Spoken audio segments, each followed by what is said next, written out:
Central hospital आणि 4 number प्रसूतिगृह इथं पाहणी केल्यानंतर प्रत्यक्ष पंप चालू करून बघितलं तर पूर्ण पंप त्याचे म्हणजे पूर्ण बंद आहेत. त्याची सिस्टीम बघितली, ते पायनल बोर्ड बघितला तर पायनल बोर्ड पण त्याचं पूर्ण म्हणजे बटन बंद केलेलं होतं. बटन चालू केल्यानंतर त्याची पूर्ण सिस्टीमच त्याची ऑपरेट होत नाही आहे त्याची.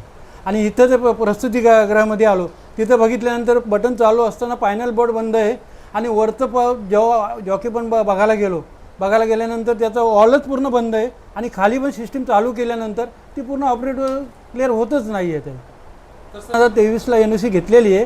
त्याच्यानंतर आम्ही त्याला ते दोन तीन वेळा लेटर दिलं आहे, 1 का 2 वेळा लेटर दिलेलं आहे का आमच्याकडे येऊन बी फॉर्म जमा करा. जेव्हा हे करतो रिन्युअल करतो आमच्या प्रत्येक वर्षाला, तर 6-6 महिन्यांनी त्याचा बी फॉर्म त्याचा जमा करायचा असतो. त्यांनी ते केलेलंच नाही आहे.